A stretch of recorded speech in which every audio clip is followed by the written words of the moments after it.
أعوذ بالله من الشيطان الرجيم بسم الله الرحمن الرحيم السلام عليكم ورحمة الله وبركاته الحمد لله الذي جعل رمضان أنزل فيه القرآن ثم الصلاة والسلام على سيدنا محمد الخاتم النبيين والمرسلين أما بعد. Pemirsa yang dirahmati Allah, perkenankan saya menyampaikan apa yang saya kutip dari kitab Durratun Nasihin tentang 5 hal, 5 perkara yang dapat membatalkan pahala puasa kita. Ruwiya Anas anin Nabi sallallahu alaihi wasallam qala khamsatu asya' تحبط الصوم الكذب والغيبة والنميمة واليمين الغموس والنظر بالشهوة. 5 hal yang dapat membatalkan pahala puasa, yaitu kadzib, bohong, wal ghibah, gosip, atau yang kita kenal dengan istilah ngerasani. Yang ketiga adalah namimah, adu domba. Yang keempat al-yaminul ghamus, sumpah palsu. Yang terakhir adalah an-nadharu bisyahwah. Yang pertama al-kadzib.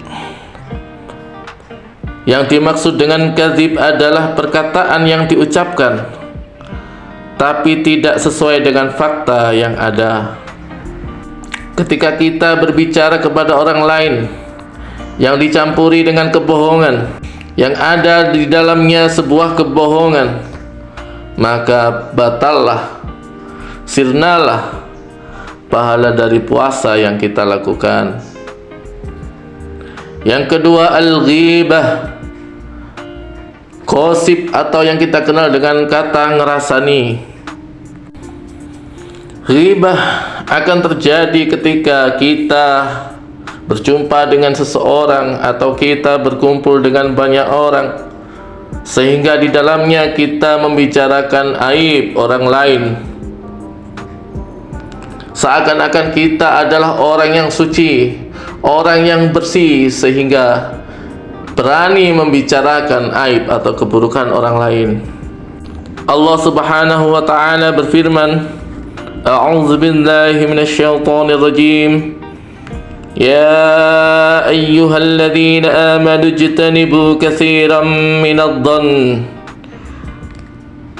inna ba'dadh-dhanni itsmun wa la tajassasu wa la yaghtab ba'dukum ba'dha ayuhibbu ahadukum ya'kula lahma akhihi maitan fakarihtumuh wattaqullah innallaha tawwabur rahim. Wahai orang-orang yang beriman, jauhilah banyak dari prasangka. Sesungguhnya sebagian prasangka itu dosa, dan janganlah ada di antara kamu yang menggunjing sebagian yang lain. Apakah ada di antara kamu yang suka memakan daging saudaranya yang sudah mati? Tentu kamu merasa jijik. Dan bertakwalah kepada Allah. Sesungguhnya Allah Maha Penerima Taubat, lagi Maha Penyayang. Ketika kita ghibah, ketika kita ngerasani, maka Allah mengumpamakan ngerasani itu dengan memakan bangkai dari saudara kita sendiri. Bagaimana rasanya bangkai? Apakah gurih atau busuk sehingga banyak dari kita sering melakukan ghibah atau ngerasani? Selanjutnya yang ketiga adalah namimah atau adu domba, yaitu ketika kita menghasut antara kedua pihak supaya saling bermusuhan, menyalahkan satu sama lain, dan akhirnya menimbulkan pertengkaran serta perpecahan. Bahkan banyak hal besar yang ditimbulkan dari dampak mengadu domba, dari pertengkaran, perpecahan, bahkan sampai ada nyawa yang melayang sebab adanya adu domba. Yang keempat, yaminul ghamus, sumpah palsu. Tidak asing lagi terdengar di telinga kita. Begitu mudahnya kebanyakan dari kita mengucapkan sumpah meskipun itu palsu. Sumpah palsu biasanya dilakukan dengan tujuan agar apa yang diucapkan dapat terlihat indah sehingga pendengar percaya terhadap apa yang diucapkan. Padahal sumpah palsu itu terjadi hanya untuk menutup-nutupi kebohongan, keburukan dari kita. Maka dari sumpah palsu itu hanya dosa dan batal pahala puasa yang kita dapat. Yang terakhir adalah an-nadhar bisyahwah, melihat dengan syahwat. Setiap laki-laki dan perempuan memiliki batas-batas aurat tertentu. Jika salah satu dari kita secara tidak sengaja melihat aurat lawan jenis kita dengan syahwat, apalagi disengaja melihatnya dengan syahwat, maka batallah pahala puasa kita. Demikian 5 hal yang dapat membatalkan pahala puasa kita.